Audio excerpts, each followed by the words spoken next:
And it is absolutely my pleasure to both welcome you to today's CRADLE event and also to be the facilitator of today's event. Before we get into the heart and soul of things, though, I do want to take a moment to do an acknowledgement of country. As we gather for this event, physically dispersed and virtually constructed, let us take a moment to reflect the meaning of place, and in doing so, recognise the various traditional lands on which we do our business today. We acknowledge the elders, past, present and emerging, of all the lands we work and live on, and their ancestral spirits with gratitude and respect. In 2019, Dr. Sarah Lambert, a researcher at Deakin's Centre for Research in Assessment and Digital Learning, received funding from the National Centre for Student Equity in Higher Education to undertake a project into open textbooks. The project investigated the potential for open textbooks to assist with improving the experiences and outcomes of underrepresented higher education students in the Australian context. And it is really exciting to be here today as Sarah shares her initial insights, recommendations and observations from this important piece of work. In addition to having Sarah join us, we also have an amazing panel of leaders in higher education. We have Professor Kevin Ashford-Rowe from QUT, Ms. Fiona Salisbury from La Trobe University, and Dr. Joanna Fung from Charles Darwin University. And this panel will also take an opportunity after we hear from Sarah to reflect upon and ponder some of Sarah's findings and insights on open textbooks specifically. But they'll also take the opportunity to reflect and look to the future of what open education might be for Australia. So without further ado, I'm going to hand over to Sarah. Thank you so much, Helen. So I am zooming in from Jar Jar Wurrung country, which is an hour 45 minutes north of Melbourne. And I'm also so grateful and humbled to see these majestic Red River gums outside my window today and acknowledge the traditional owners and their ongoing caring for country and waters. So I also, before I start, want to really acknowledge the work of Habiba Fidel, my wonderful research assistant, who I hope is able to come today. She said she was very busy these days. And also I want to acknowledge the lovely work of my colleague Deb Baff in the UK, who's done some incredible sketch notes that you'll see later in the presentation. And thanks also to Lisa and Helen at CRADLE for getting this session organised. What is an open textbook? So in simple terms, open textbooks are a form of open educational resource, or OER for short, and that are free for people everywhere to use and to repurpose. And in Canada and the United States, these have been a big things for 5, 10, 15 and upwards of 20 years in some places, where they have been increasingly institutionally and also philanthropically funded. And they are really a response to the problems relating to the costs of commercial textbooks, and then students' inability to purchase, and then the academic issues that flow from not being able to get the learning materials. And I think the Fixing the Broken Textbook Market report from the student public interest research groups that came out in 2014 was absolutely emblematic of and really synthesised the issues. They've subsequently put out a second edition in 2020. So the student advocacy is very strong as well, and the research that flows with that. And really, at its core, and we know this in Australian experience, you know, students just don't buy nearly so many books anymore, and the costs are getting higher and higher, and the more that students don't buy them, the more creative ways commercial publishers need to find to maintain those profits to their shareholders, because really the digital distribution has totally transformed the market. It should be a lot cheaper, but we're finding that that's not necessarily the case. And there is a great deal of frustration, and OER sit in this space of working out a totally different model that's quite transformative. So let's look at this Fixing the Broken Textbook Market. I'm just going to read just a couple of points from this great report written by the Student Research Advocacy Group. The cost of college textbooks has skyrocketed in recent years. To students and families already struggling to afford high tuition and fees, an additional $1,200 a year on books and supplies can be the breaking point. As publishers keep costs high by pumping out new editions and selling books bundled with software, students are forced to forego book purchases or otherwise undermine their academic progress. So later in the report, after they have discussed the knock-on effect to academic performance and even selection of fewer subjects and slower progress rates because of needing to reduce the number of units students study and the costs associated with them. So after going through that kind of information, then they say, not only is the open textbook an ideal alternative to a traditional textbook from the student point of view, but it is the only product in the marketplace that can directly challenge the high prices that publishers charge for new editions. And these high prices, which outpace inflation, underpin the entire textbook marketplace and drive market conditions for other alternatives such as the used book and rental markets. That's from the 2014 edition. Since then, we're seeing such substantial changes in the creativity of publishers to come up with their own platforms and have a range of different kinds of digital restrictions. And that played out indeed in the research as being an issue for our students.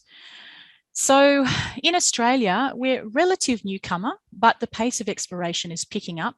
We've always had library loans, courtesy of our higher education legislation protections that they don't have overseas. And we use digital reading lists, but still students still want to own copies. And they are also in increasing financial pressure. And all of that means that OER is coming into play locally here at the moment. And perhaps for the last few years too, it's been brewing. So at the moment, the sort of standard thing in Australia is this focus on helping academics to find OER. You'll see LibGuides, library guides, just about every uni, I think.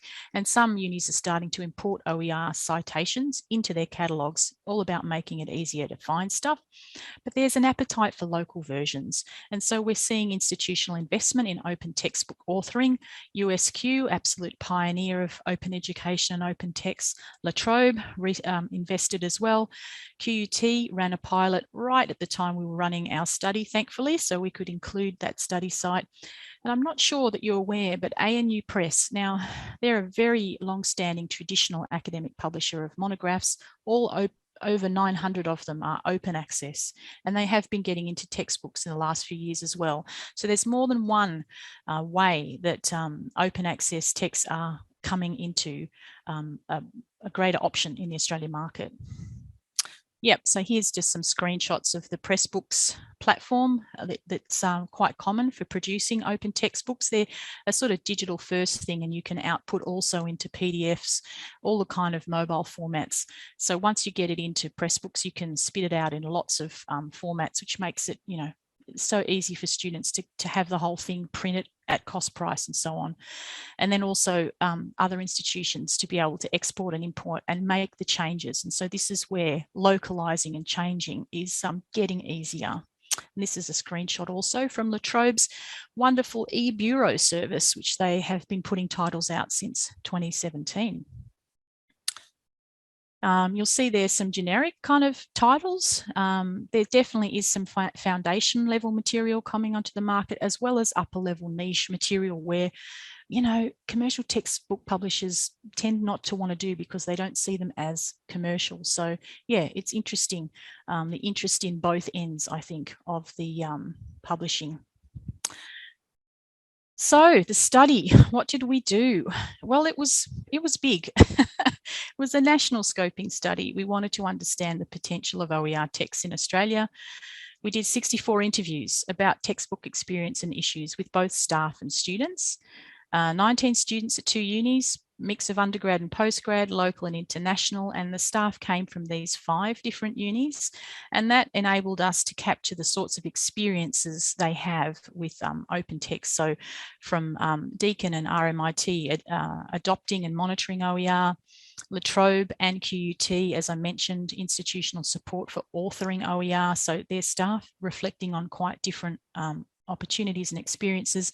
And Charles Darwin Uni had done some work with adapting OER with students, the co-creation of a textbook. And that's why Jo will be speaking to you about that today, which is great to have her here. But also, rather than just talk to people who knew about OER, we did a national online survey, 131 teaching staff, didn't have much background with open text. We didn't recruit specifically for that. It was just about textbook usage. And we surveyed their interest in what you could do with open textbooks. And we asked, to what extent do open textbooks have the potential to act as social justice here as they do overseas? And that, for me, is part of a conversation about widening access and success for underrepresented learners in higher education.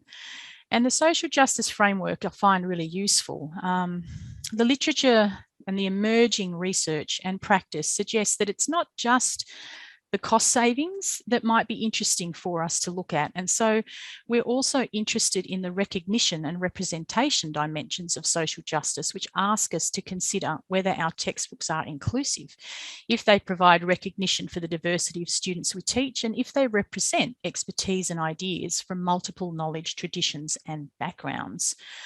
So that was what we got by focusing on the social justice framework, 3 different angles: the resources, the economic, recognition and representation, the more social and identity-based angles on it, which really connects with the research in the widening participation space about belonging, which is quite a substantial theme, belonging and cultural inclusion. And I was very interested to see in earlier this year a great local study released showing quite strong evidence with the large sample sizes of students linking a lack of belonging to an increase in anxiety and depression, and that then impeding their study and their study performance, which it does make sense, but you really need these big studies to do the work and provide the evidence. So in terms of belonging, often the research is focused on face-to-face campus relationships, but we think seeing yourself in the text is also important for belonging. The curriculum needs to reflect who you are as well and your culture. And so indeed this emerging study in 2020 did test that. Nussbaum diversified a foundation psychology text, made it much more representative of women and also researchers and experts of colour, and tested that on her students and found that it managed to reduce the feelings of not belonging that were experienced by the financially constrained first-generation students in her cohort, which featured a fair amount of Black and Hispanic learners.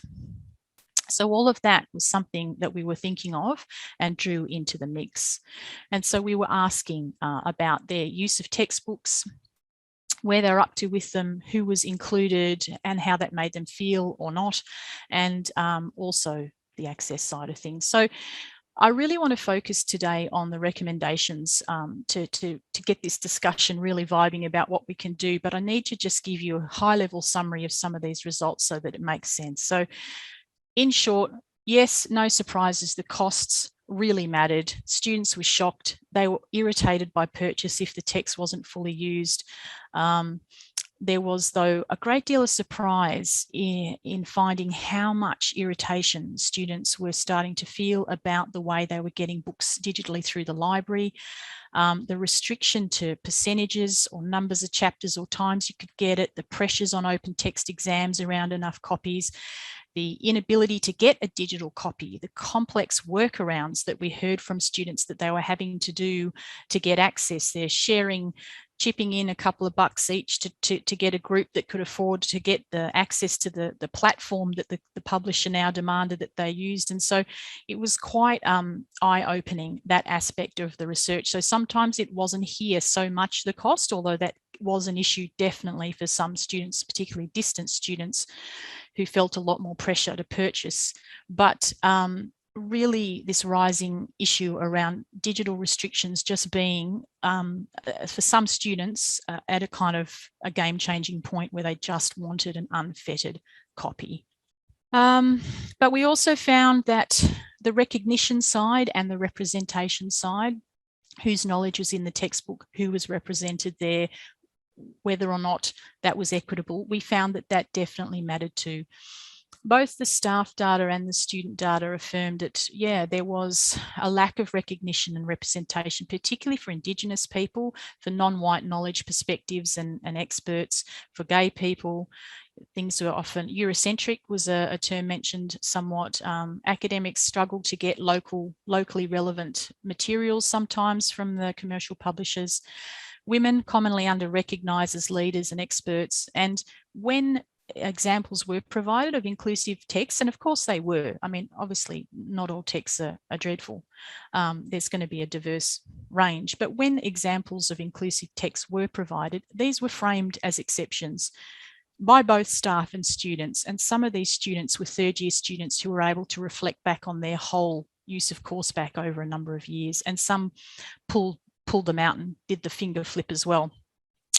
And we also noted there was an emotional layer sometimes to this for students, particularly in a positive way. When they'd had a positive experience, you could see that lift, and negatively, particularly for our international students, particularly our female international students, if we had a few with lived experience of racism, yeah, this mattered a lot. This was something they could speak about from experience, how it made them feel and what they noticed about what was missing in the textbooks.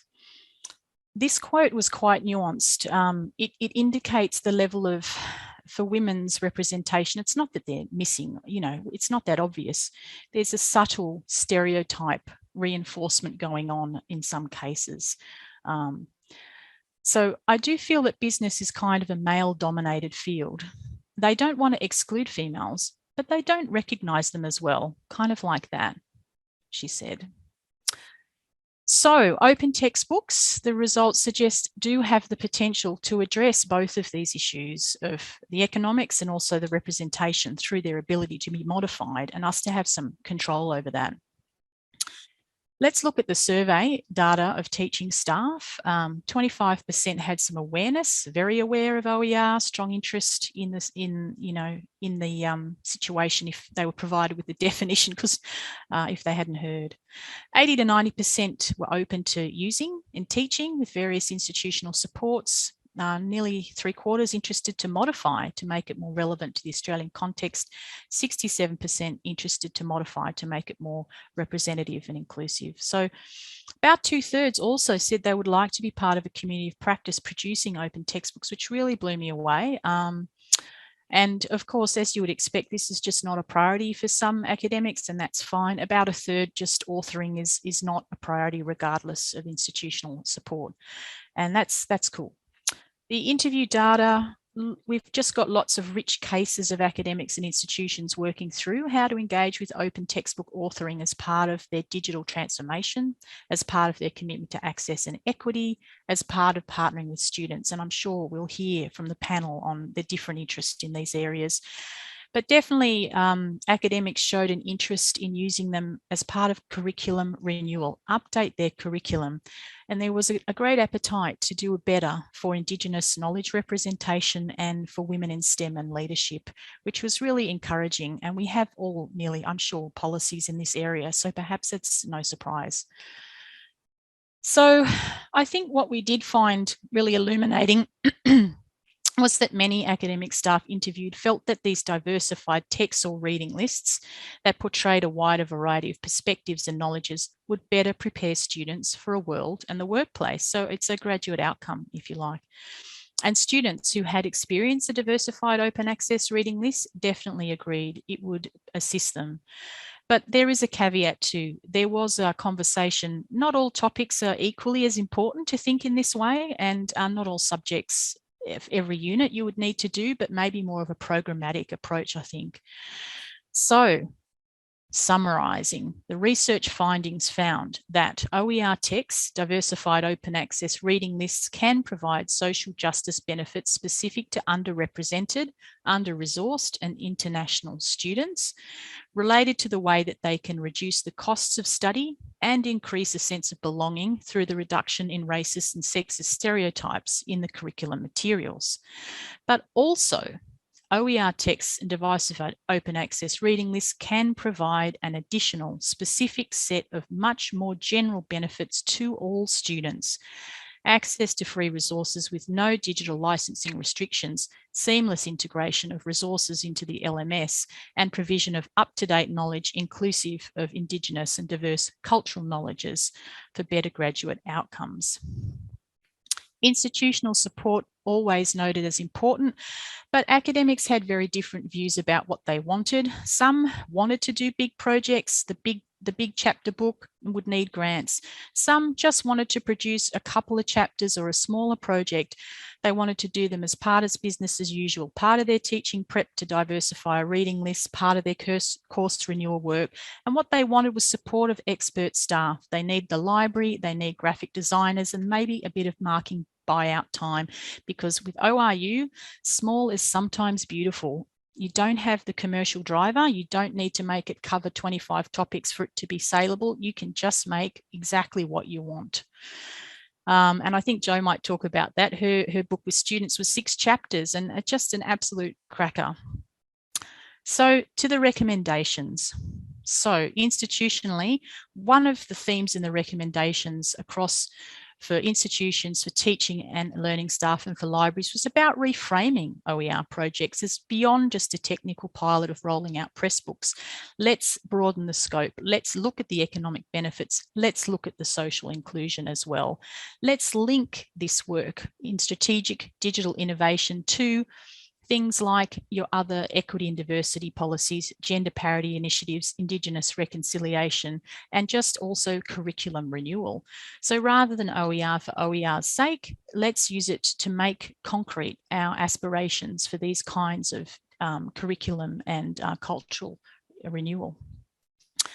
Going to number 4, reframe OER as legitimate. Workload, probation, promotion, and publishing outputs important. And grant funding. Definitely we can do that. We can get it in to support strategic curriculum renewal. We can use requirements to use inclusive authoring guides, and those exist, which are, would you believe, OER we can reuse. We're going to need to do a lot of building capacity. I think institutions are at very different stages and have different takes on it. But yes, we're going to need discipline-based guides and workshops. Yes, cross-promoting each other's OER, training staff in library and in e-learning on how to search OER and how to look out to see for the diversification of reading lists. We can incorporate this capacity into our business as usual PD and major course renewal, supporting staff in these areas. And if we're going to be interested in OER co-creation between staff and community, students and staff, perhaps to amplify Indigenous knowledges and voices, we're going to have some guidelines needed for ethical partnerships, because that's got to be done. That's got to be done right. And I think those sorts of messages are probably coming out of the students as partners types of projects as well. This is a screenshot of Jo Funk's 6 beautiful 6-chapter press books. Go Jo. I just wanted to show you each of those. You click on and it pops out for a lovely chapter that was created by Jo's students as part of their cultural capability major work. Lastly, policy options. There's a few ideas universities could, and Helen and Kevin, you might want to talk about some of these, but they could require all new courses and units and those undergoing major review or accreditation to work with the library to search for OER texts before setting commercial texts. They could require OER alternatives for open book exams and costly books over a certain dollar amount. Universities could restrict selecting commercial texts where the publisher will not provide a reasonably priced license for the university library. And universities could set course targets and timelines for adoption of OER and transition out of costly and restrictive digital textbook arrangements. We could certainly create some guidelines for when we do want to use commercial textbook providers, those third-party platforms. I think we need some acceptable costs in terms of use, and we need to think about student data privacy and hours of support. And sector-wide collaboration, such a lot of potential. We shouldn't have to, in Australia, all reinvent. It's sort of beside the point, the 100 level text for, accounting, which is the one that I'm actually, a shout out to Amanda White at UTS. I am working with her on an Australian adaptation for foundation accounting, which is really exciting. So yeah, let's collaborate on those. Let's do it around disciplines, and let's do it around all the uni transition stuff as well, which we've invested so much in. So we could spin all of that knowledge out into collaborative open texts. And so, yes, I think that's where I will most definitely stop. But I will, as I said, share a fuller set of resources when it goes up on the web. Thank you. Thank you, Sarah. And I think a bit of a virtual or physical clap is in order, because that is an amazing and substantive piece of work. And there is actually a lot in there for us to sort of unpack and really reflect and think about what's the flow on from here? How do we start to tackle and move forward on this? But fear not, we don't have to think about that all ourselves. We have a wonderful panel to help us engage with these ideas and the vision of where we might want to go into the future. So I'm going to hand over to Joanna first as our first member of the panel. Joanna, would you like to give your opening statements and remarks? And I will just remind everyone, we are using the Q&A function here within Zoom. If you've got a question you'd like to put to the panel, I can see a couple already coming in. Please add them through the Q&A feature. And once we've had each of our panel members give their opening remarks, we'll open it up to challenge them and Sarah with some provocative questions, or hopefully challenging and thought-provoking questions. So Joanna, over to you. Oh, thank you, Helen. Thank you again, Sarah. It was such a delight to participate in this project and to share some of our outcomes. I'm working, just a bit of context info. I'm working at the College of Indigenous Futures and Education at Charles Darwin Uni, and have been working there, as well as the Northern Institute, which is a social policy research kind of think tank up here since 2012. A lot of the work that we do is very specific to the territory, and we have long-standing relationships with our Indigenous partners and senior Indigenous researchers.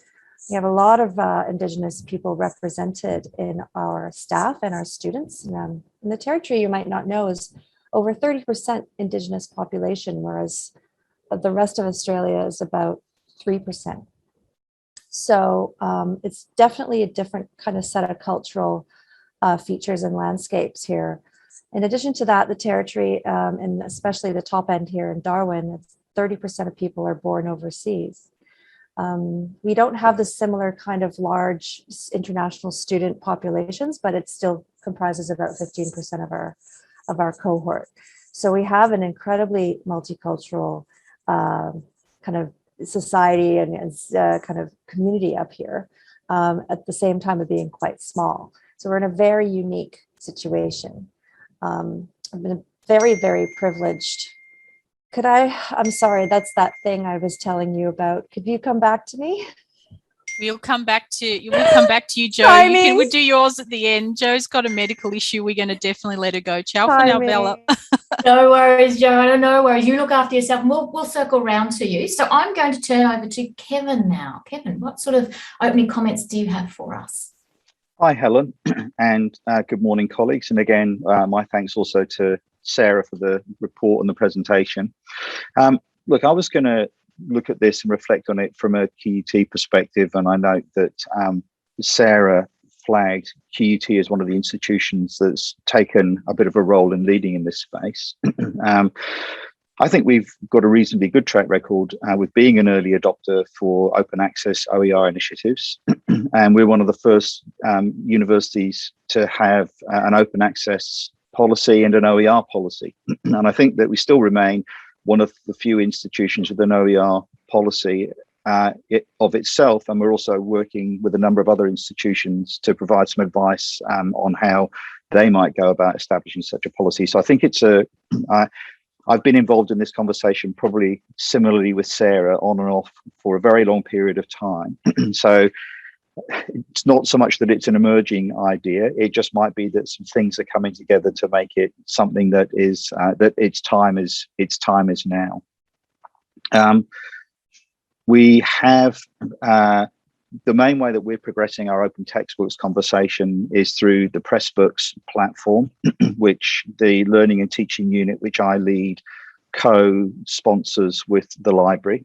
So there's kind of a little bit of a central service model partnering to provide the facilities and the resources to enable the academic community to engage with this kind of an approach.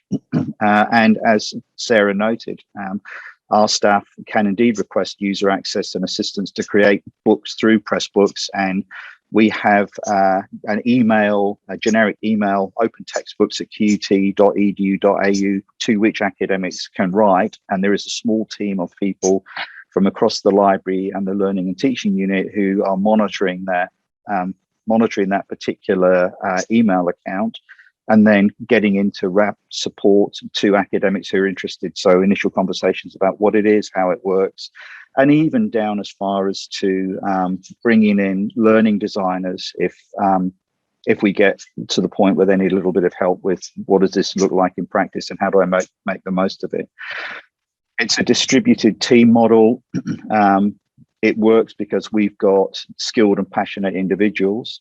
I think that we are one step along the road to institutionalizing something as a formal approach, but we're not quite there yet, but we are on the road. I think that overall, we as an institution can and should continue to support the goals of open access and open education resources for a whole range of reasons. QUT as a university has a demographic that definitely does include those students who might not be considered as traditional, and students who are first in family and come from a whole range of less traditional backgrounds, and therefore probably likely to be more challenged by the traditional model of just having the resources to go into the bookshop and buy the latest edition of a book. So I think it's important that we understand our cohort and seek to support them in ways that they can to access their learning. We think that there's probably even more opportunities for us to look at a bit more of a joined up and cross-team approach to how we support the creation of open textbooks. And I know that our interim university librarian has flagged with me a conversation about what are we going to do and how we're going to do that. So I think, again, picking up on Sarah's earlier point about what is it that institutions are going to do to make this happen. Those are just some kind of early observations. I'm happy, Helen, just to sit back, let the conversation unfold and see where we go from there. Brilliant. Thank you, Kevin. Fiona, as University Librarian at La Trobe, and I know La Trobe's been active doing many things in the open space, what are your reflections or observations or challenging questions for us to ponder? Thanks, Helen, and thanks, Sarah, for the report and the recommendations. As a university librarian interested in the library's role as an open textbook publisher, I'm very excited about the recommendations because I'm really interested in that shift from the library as curator of knowledge to partner in creation of knowledge. And I think the report has a lot for us around that. As you mentioned, Helen, at La Trobe, we've, and Sarah mentioned too, we've set up the La Trobe e-Bureau in 2017. And the idea of that, of the e-Bureau, is to publish high quality open textbooks. And the focus for us is really textbooks written by La Trobe academics to support La Trobe courses. So what we're trying to do is reduce costs of textbooks for students and provide textbooks that are easy to access and engaging in terms of the reading experience and available whenever and wherever. And for academics, we are providing, the e-Bureau provides professional editing, design, copyright, peer review and publishing services. So our aim is to fully support academics so that all they need to do is focus on the writing of the manuscript. But unfortunately, this isn't always enough. And I think it takes a whole institution to support open textbook creation. And this really links to the findings in the report and the report's recommendations about the need for universities to make clear statements about how OER, authoring OER text counts for workload, promotion and publishing output. And I think this is really important. It'd be much easier for academics to put time into writing or modifying open textbooks if this activity was linked to promotion and there was financial support. The other thing that we've been doing at La Trobe that's, I think, is related to the report is that in 2020, we started looking at the whole reading list of subjects and work with academics to create reading lists that are digital and free. So this means reading lists that include commercial digital textbooks from the library collection, existing open textbooks that can be reused, or La Trobe authored open textbooks published by the e-Bureau. And we've got to about 78% of our reading lists that have been converted to digital and free, but we still do have a lot of work to do there. And I think mostly that, reflecting on Sarah's research, I think most of that work we have to do in the future is in that recognition and representation on our reading list and the resources in our reading list. And we can do that quite intentionally if we're working with academics to focus on open resources. The other thing that I loved about Sarah's recommendations is the recommendations for libraries. So for libraries that want to transform reading lists using open textbooks, the recommendations really provide, I think, a roadmap to create that environment for transformation. And I actually wish we had those recommendations when we set out on that at the start of last year. And again, it takes a whole institution to achieve this level of transformation, and the report makes those recommendations about taking an open textbook approach to new courses, which I don't think we do often enough, and restricting commercial text to those with digital library access. The other thing, the final thing that I'll just mention is what comes out in the report is that there's a momentum, and this came out in Sarah's presentation around open textbooks, and it makes a lot of sense to work across the sector on developing and advocating for open textbooks. And I'm currently leading a Council of Australian University Librarians program called Enabling a Modern Curriculum. And one of the projects in the program is to pilot an OER collective for publishing open textbooks. And once this collective gets off the ground, collective members will be supported to collaborate across institutions to create open textbooks relevant to the Australian environment, or to experiment with open textbook publishing within their institutions. And this program links directly to the recommendations that Sarah talked about sector-wide collaboration and a consortia approach to authoring and adapting, particularly core first-year open textbooks. So, yeah, I can talk more about that as well. Thank you, Fiona. Joanna, we might circle back to you. Any other final comments you want to offer us in terms of your opening remarks? Yeah, I'm so sorry. These are phone calls that I don't want to have to chase back today. But yes, I'm thankful to go after Fiona because this core little textbook that we made, just the experience of having students have the opportunity to publish for an open audience. They were quite concerned about quality, but of course, you know, we published and we edited our contributions together. So there was that kind of you know, bit of a quality check, and it gives students a chance to, I guess, work on the digital literacies that they are considering to need concerns with, but also a lot of the end results, I think, have been a lot of access to different documents, such as their codes of conduct for their respective professions that they're going to be entering. This class I taught was upwards of 500 students, most of which were online. And so we developed a real digital community of practice within the unit. So there was less face-to-face. Actually, over summer semester, it's completely online. So we had a lot of digital spaces created where students could access different resources, including a really diverse and openly about half of the reading list was openly accessible, and blogs and different forms of information, so they could hone their information literacies as well. So it kind of sounds like a bit of a maelstrom, but it really did come together in a very beautiful, practical, not flashy, but really deep analysis of their cultural awareness and systematic bias evident in their different workplaces, but as well as the examples that we had to go through. And you know, these are aspects of kind of general understanding and general, like Fiona was saying, early, you know, first year kind of courses, but really gave them an understanding of the kind of implications of having this type of language, to then recognize different power structures that they would have to be responsible to and accountable to and dismantling during their professional lives. Thank you, Joanna.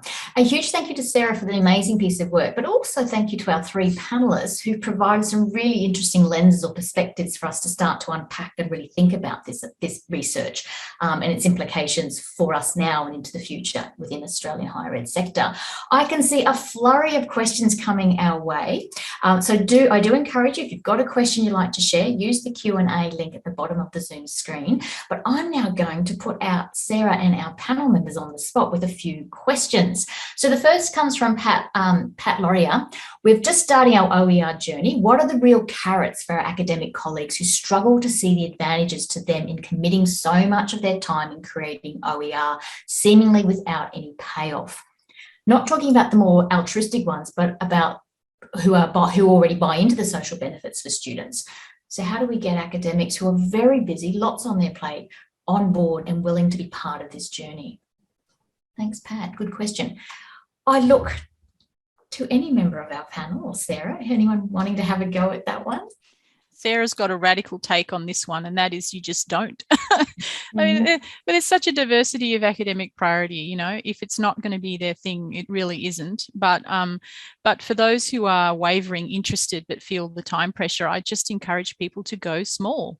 We need to change our mindset about these things as being humongous projects. They absolutely don't need to be. I mean, Joe's 6-chapter project, 4 chapters written by students, a top and a tail chapter done through one semester, is not the biggest thing in the world. It is a thing. Don't get me wrong. Joe's done extra work to coordinate and quality review, but it's not like a mega production. It's within scope. So, you know, why not collaborate on one chapter? You know, why not just hook into someone else? If someone else is doing a collaboration, just join in rather than having the lead. You know, there's lots of different small ways to get involved. And if we do these discipline-based collectives like the call is doing, you don't have to take it all on. You just need to participate. So I think we need to just think much more small and as we go, rather than, oh my God, I got to write a 25-chapter textbook. We really don't. Just do 2 chapters next year, do 2, a few years whip by, next thing you know, you got 10. So OER is a really iterative process, and overseas, so many academics just start off with a couple of chapters, and then, as you know, the years whip by, or as students come in and do a few more, and it just adds up. So don't stress, you know, make it something achievable. Yeah, hands are going. Thanks, Sarah. Joanna, you had your hand up as well. As an academic living and breathing it, what's your insights? Like I said, and following on from what Fiona focused on the recommendations, it's really helpful to have a little bit of extra time, but it's really wonderful to co-create with students because they feel like they've got some agency and they're learning, and it's really motivational for them as well. We had lots of budding learners and budding journalists and budding social workers, and you know, there's even some engineering students and like across all the different disciplines who got involved. But having a little bit of time, but also, yes, being able to add to it. I recently had an RPL situation that with a wonderful senior Indigenous man who's going to be getting credit for the unit in cultural capabilities, because he's done a lot of work in the space professionally and community-based work. And so, you know, he's agreed to share some of his some of his work that he's done as another chapter representing Indigenous-based business. So you can just keep adding to it as you go and keep refining and editing. It's wonderful. And then the students can add it to their portfolios. And Fiona, you got your hand up. One surprising outcome that our academics found was the visibility that the open textbooks gave them in terms of how they were picked up by other international institutions for use in subjects. And quite often that led to new collaborations to write. And yeah, I think that was a really good outcome that we weren't expecting or aiming for. It might be a carrot, I don't know. The other thing to also contemplate is around OERs aren't necessarily equal to open textbooks. So sometimes the idea of, oh, I've got to create a textbook, the enormity and size of that, whereas we start thinking in OERs, and maybe there's some pedagogical reasons are shipped away from teaching via textbooks as well. Could be interesting for everyone. But we'll carry on because there's a couple more interesting questions here. So Stephen, as the OER movement becomes more successful and dominant, do you think there'll be still a role for commercial publishers? If so, what is that role, given the established benefits of OER over traditional resources? Fiona, I might put you on the spot to see if you've got a response to that one. I think we've got a real long way to go until we really disrupt the commercial publishers. I think at the moment there's plenty of room for both, and I think that we need to be really, claiming the space and moving into the space, and that will help those commercial publishers rethink their models and rethink how they do things. So I think there's plenty of room for everybody at the moment, and let's just hope that we can take up more of the space.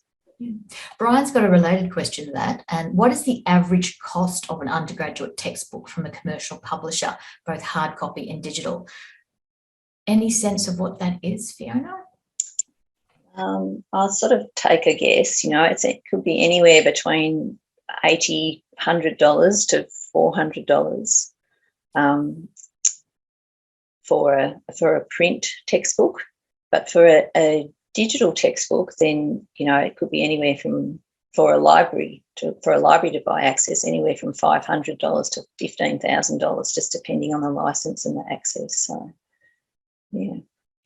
I found postgrad textbooks. There seems to be a postgrad tax. It just really seems to hike up for postgrad, which I think is really, really mean. And the postgrad students I interviewed were just as equally stressed, I can assure you. And we found one textbook in all of our consultation that came in at under $50, just the one. Yeah. And we were like, woohoo, great, wow. But That still students were seriously shocked. Mm-hmm. And I've had so many parents of students say, what is this? We just thought, you'd be able to get everything through the library. So there's historically this understanding and the digital complexity and what you can't get and how you can get and all the limitations on it. And there's just I feel like I have to say, no, the library's doing a great job. It's, sometimes they can't get it. And they're like, what? So there's a real lack of understanding about these complexities, and our survey data indicated that gap as well, in awareness of the digital complexities is not yet filtered through to even a lot of academic staff, and certainly not parents who are sometimes seriously baffled. Yeah, I don't think people realise how hard it is sometimes for libraries to get access to this material, and even there's sort of lots of hidden costs that people aren't aware of, if you have offshore students in your cohort, that will increase the cost. There's lots of complexity to navigate with that. So, yeah. We've got a few more questions that I think it's worth spending some time looking at from our amazing audience. So John has put forward a question. Has there been any documented opinion from academics about any concerns with the level of quality of open access publications versus traditional public publishers? I'll answer that one quickly. The concerns for quality tend to come from people who've never used them. So in short, the more you search for them and you see the amount that are high quality peer reviewed, this is one of the biggest misunderstandings. People think that because it's free, it hasn't gone through the same processes. It's gone through the same quality processes in many cases. It is peer reviewed often. It's just paid for by either philanthropic or institutions rather than, and then once it's paid for the once, we never have to pay for the licensing of it again. So of course there are some that are DIY things that they're not so good, sure, but part of the way that the libraries are focusing on the quality controlled versions of them, the quality is often there if you can get some help finding the more reliable sources, particularly in the foundational and as I said, in some niche and foundational spaces, there's amazing qualities of stuff. Fiona. Just comment on that too, to follow up from what Sarah said. One of the most important things for us in setting up the La Trobe e-Bureau was that the open textbooks were peer reviewed, and that also we had that structural and copy editing process. That was something that we supported in that for academics with. So the peer review just makes all the difference in terms of saying this is a quality open textbook. Which I think might be a good segue then into Jay's question, which is, I'm interested to know if any universities have adopted the approaches Sarah outlined in her universities could slide, and if not, how can we advocate for that to happen? It's happening overseas. It's going to happen sometime soon. We're on the leading edge here, but I'd love to know if anyone is thinking about it. But I think this is planting seeds that will fruit. Kevin. Yeah, I think it's planting seeds as well. And I took a picture of Sarah's slide and I'm just having a look at the 4 points there and reflecting back on the QUT experience. And I think that it is probably a little bit about taking deliberate and institutionally supported steps, having policies that support these kind of approaches, having discourse and conversations through the relative areas that support academics who are interested. Reflecting back on Pat's earlier comment about how do you get the academic community engaged? Well, often picking up on what Sarah said, the way that you get them engaged is that you support those who really are already engaged and interested, and gradually those others who might be a little bit more reticent or reluctant will see some of the benefits and the advantages, and there's no more powerful or potent way to sell an idea to an academic community than having other academics actually sell it to their peers. So I do think there is a space, though, at the institutional level for creating policy frameworks that both enable it and probably, where it's appropriate, drive uptake as well. Fiona, I'm going to put you a little bit on the spot there as well, because in addition to each individual institution or university sort of embracing this and adopting, strategies for a whole of university-wide, there's a real opportunity here, which CRADLE is wonderfully leading the way, to take a whole of Australian perspective and to really advocate for this. So I know CRADLE has started an initiative in this space. Is there anything further you reflect on in there? Yeah, I actually think that if CRADLE is seriously going to look to drive this agenda at the national level and in fact international level, I think CRADLE, like CULT and ACODE and the Council of Directors of IT, called it, are all Australasian. I think that probably a really good approach would be to get the conversation out of just the library and get that conversation into the groups that represent the leaders of learning and teaching, like CULT, those who often support the education and e-learning agendas, like ACODE, and those like the directors of IT, who are a very powerful entity within the various organizations that we work. And if those groups, those representative groups, enabled the university librarian, the chief information officer, the leader of the learning and teaching conversation, and the people facilitating the e-learning conversation to come together at the institutional level with a shared agenda and some agreed goals, then you probably have a much more powerful uptake of those you'd certainly have a much stronger conversation, and you'd certainly be getting conversations onto academic boards and likely councils. I think the problem is, Helen, often in higher education, we tend to niche what we do in the context of our own particular group. So if we're librarians, we'll work with the librarian colleagues. If we're those leading learning and teaching, we'll work with the learning and teaching leaders at the beyond institution level. And we need to probably be a bit more joined up beyond the university in the way that we are, hopefully, within the university. I think the good news is, Helen, that CRADLE has set this in motion. So with the Enabling a Modern Curriculum project, we have 3 projects around OER. We've got the OER Advocacy Project, the OER Professional Development Project, and the OER Collective Project. And so we see that those 3 elements or components will really get this conversation off to a great start nationally. So, and the OER Advocacy Project, that project is really about joining up the stakeholders nationally and hopefully, getting some traction at the national level. The collective, OER Collective Project, is about collective members, starting with libraries, connecting academics across the sector so that we can do some of that sector-wide development of open textbooks. And the Professional Development Project is really looking at how we can support practitioners who are working in this area to develop the capability they need to really make these things fly. And I think the recommendations that Sarah's presented just will, really beautifully be able to be picked up by those projects, and hopefully we can get build on the momentum that you've already found through your research.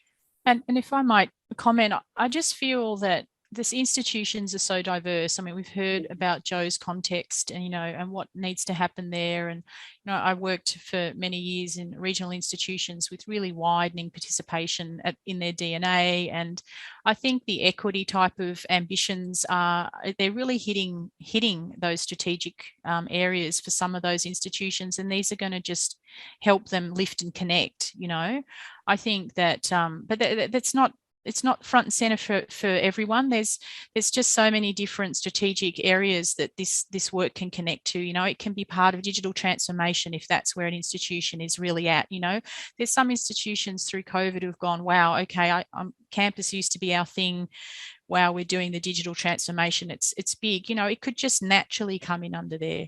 There's others doing, reconciliation. I'm working as an equity advisor in RMIT. They're really strong on indigenous reconciliation. It's going through all of the institution. It's coming into teaching and learning. So it just makes sense that there's going to be an opportunity to amplify indigenous voices and knowledges in that sort of institutional space, because the strategy's ready, So I think, there's lots of institutions who are really committed to Athena, Swan and Wajir for women in STEM. And it's just a big thing. It's been going on for a long time, the underrepresentation of women in professions and STEM and leadership. So, it's going to make sense for people in that space to go, this is a thing.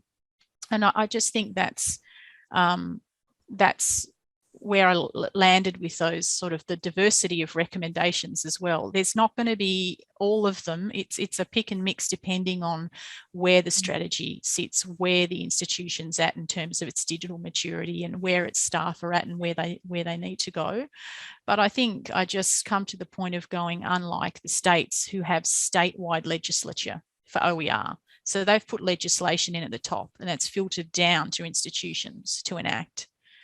But in Australia, I get the feeling that OER could actually make manifest the strategies we already have. It could actually come in to support. So rather than OER being a policy unto its own, I feel, and through the conversations with people where they're at, it's going to work to make manifest our strategic aspirations across, as I said, the curriculum, digital transformation, equity, reconciliation. So I think we're going to see very different responses, and I can't wait.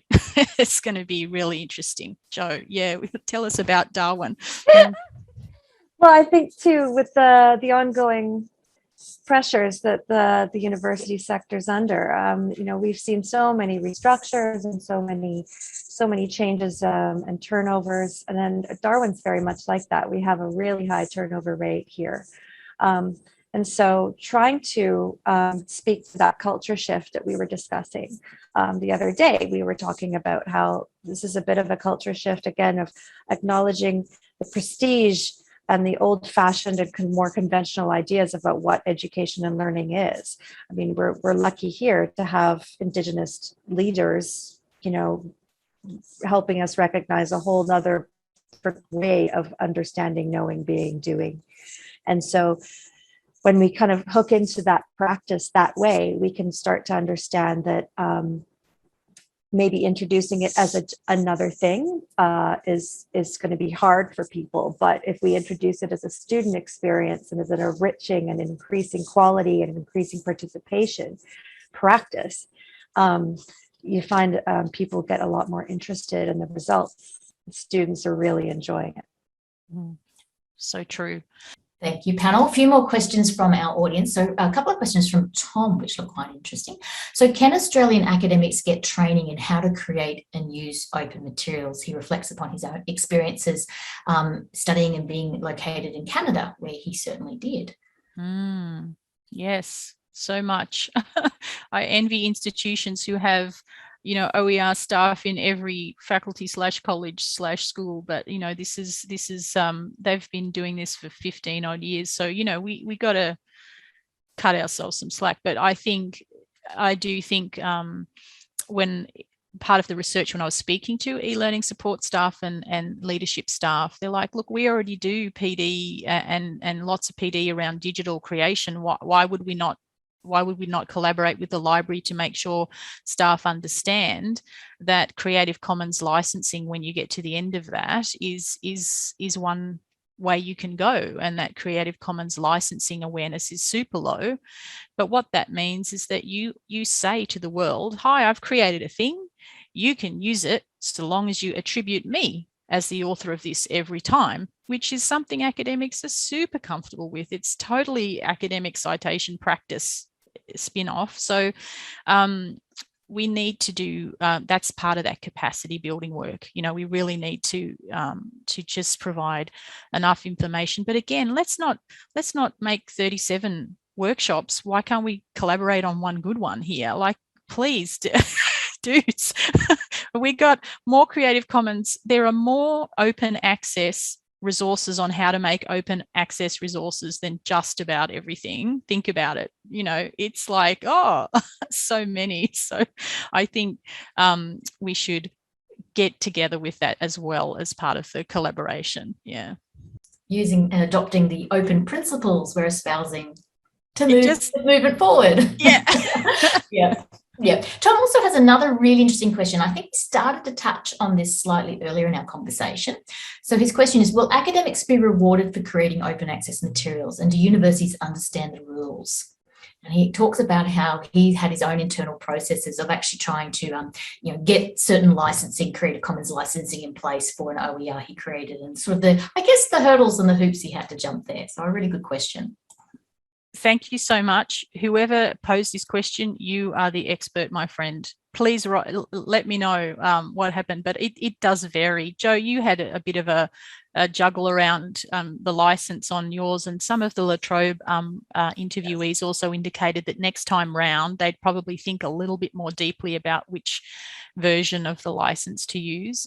You can make a version of that license that says, I don't want anyone else to make money off this, thanks, a non-commercial rider. And you can also say, look, if I'm going to share it for free, I want everyone else who uses it to share it for free. So there's a few little extra bonus tweaks you can do. And yeah, people want to, think about it. Joe, what did you end up with?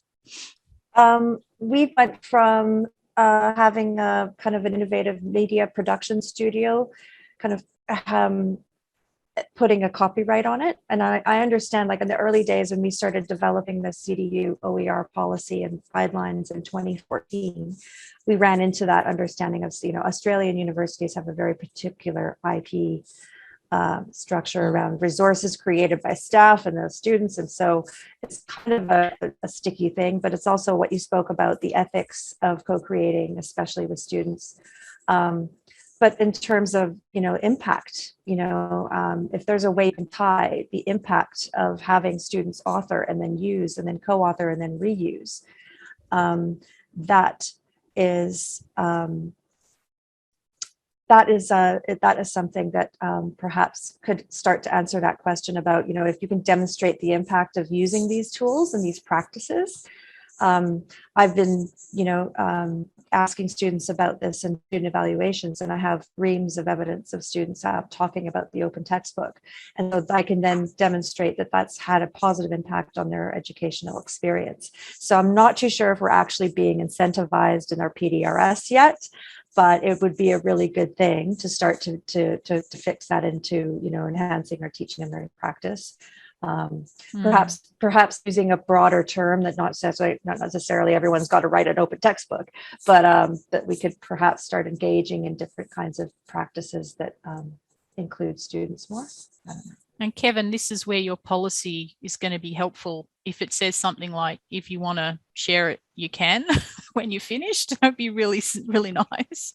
And yeah, look, Sarah, I think also what we must not forget, it's not just setting a policy framework, it's putting in place the mechanisms that enable colleagues, particularly academic colleagues, to engage, and workload allocation is a fundamentally important part of what drives the abilities of academics to engage. So I think part of that institutional approach is making sure that there is the appropriate opportunity to allocate time to this kind of work. Academics are engaged in writing and publishing on a regular basis, and this is part of could be considered part of a broader scholarship of learning and teaching agenda. But it should be, if it's written into those policies as an appropriate use of time and a way to engage, then, and there's a broader policy framework that supports it, then what you're again doing is enabling those who are really interested to succeed. And as I was saying before, hopefully it's the success of those that drives the practice of other colleagues.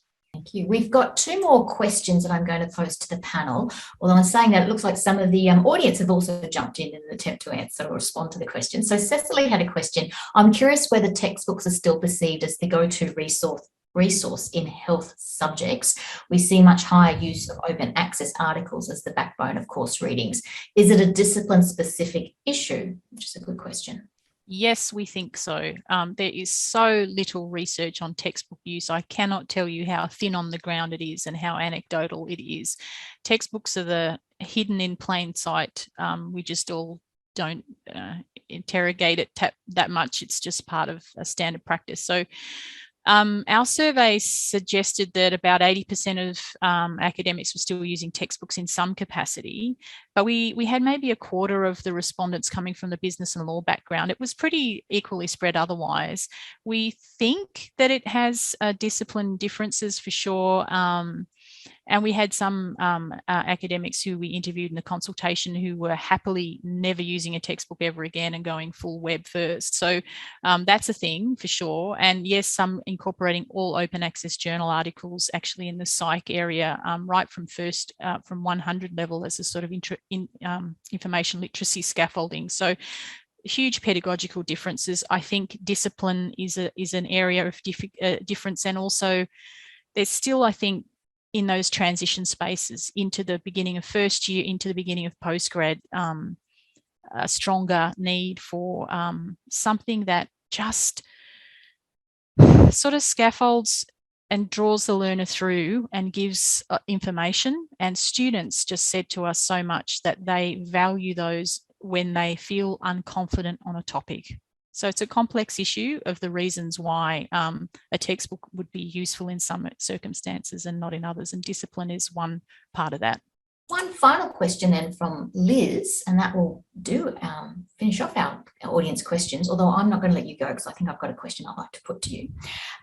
This may seem like an obvious question given these are open resources, but are the OER books available for students studying offshore, like at offshore delivery locations, as well as those students who are stuck offshore? Sorry, are the open textbooks available offshore? Is that, Yes. Yeah, anywhere where a website can go. These repositories of open textbooks, such as OpenStax with an X, very big open textbook library. These are some of the bigger brands, I suppose, that have aggregated lots of different institutions' books together. Those are basically a searchable website. There is no, you don't need to log in. It's open. The students can download them in a range of formats, including a PDF in many cases, so as well as mobile. So some open textbooks are just fairly simple, you just get a PDF, and others have got the full spectrum of all of the HTML5 and interactives and videos embedded, and happens on a Kindle. Like it just depends where it's come from. Thank you. That has completed all the questions our audience has posed to our amazing panel. However, perhaps in summing up though, I'm going to ask each of our panel members to reflect a little bit, not just on the amazing work that Sarah has done. In so many ways, it is really pivotal. It's laying some strong foundations and helping to move the momentum forward. But I would be interested in your reflections on the next few years, not just in open textbooks or OER. In fact, what I'm picking up is a bit of a theme here, that maybe what we're embracing is an open university or an open approach to open education in higher education. Your final reflections or thoughts, or what you'd hope we would achieve in the next 3 to 5 years? Sarah, I'm going to put you first. I am going to turn that on its head, and I just would like to really thank all the participants for their attendance. And honestly, I'm looking at the contributions that the participants have made about their experiences, and it's just really validating to read the interest in these different types of activities. And I've learned from that today, and I'm really excited because when you put your head down in a project like this and immerse in that data for so long, you just get very stuck in it. And I'm just really refreshed to see the different angles emerging, the different experiences. And yeah, I think it's going to be organic. I don't have any grand plan. I think it's got to work for each institution.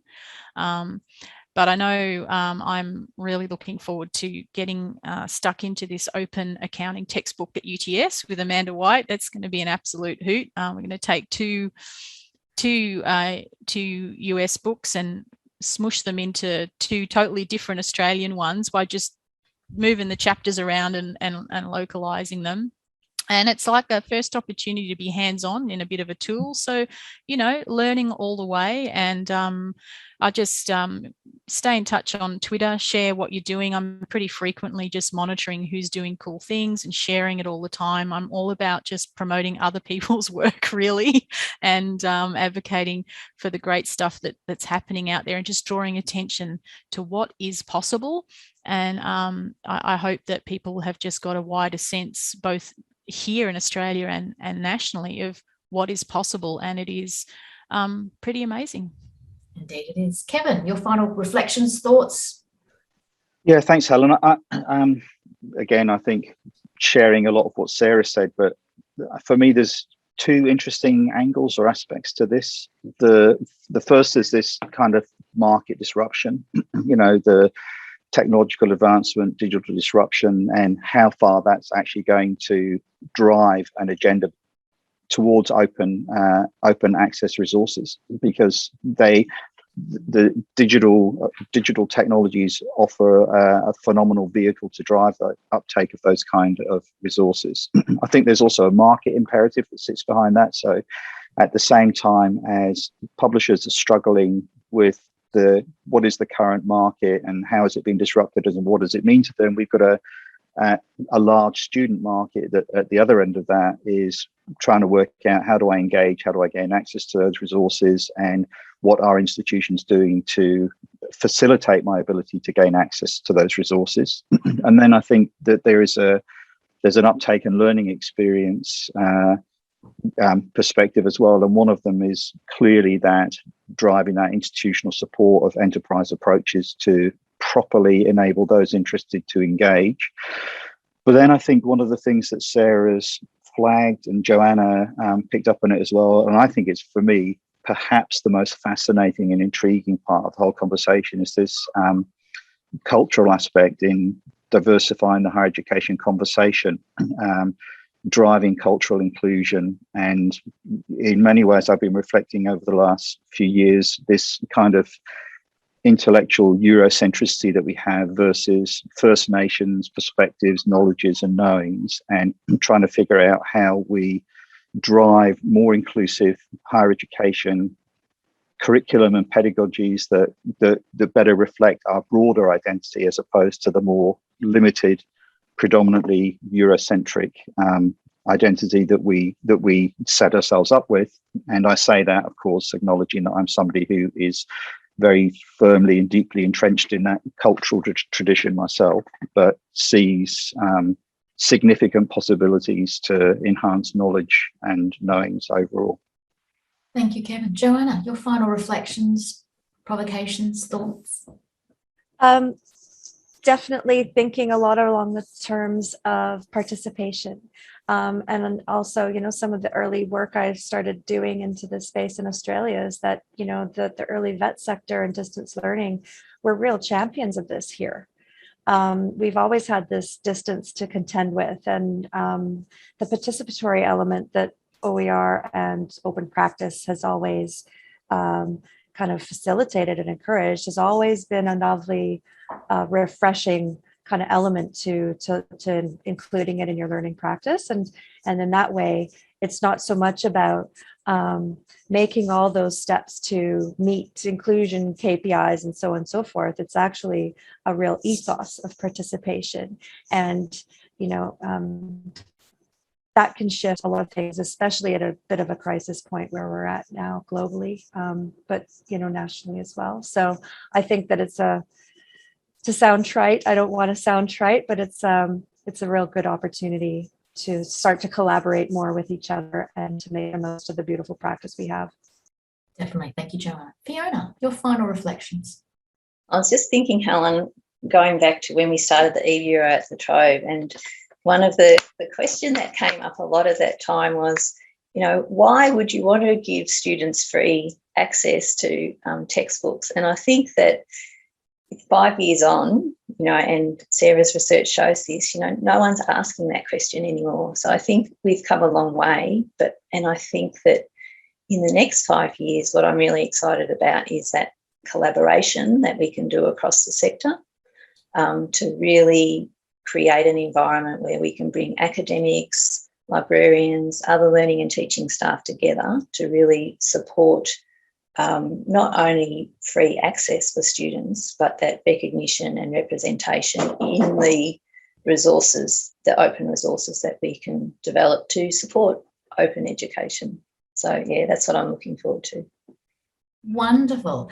Thank you. This has been an absolute pleasure and a really engaging almost hour and a half this morning.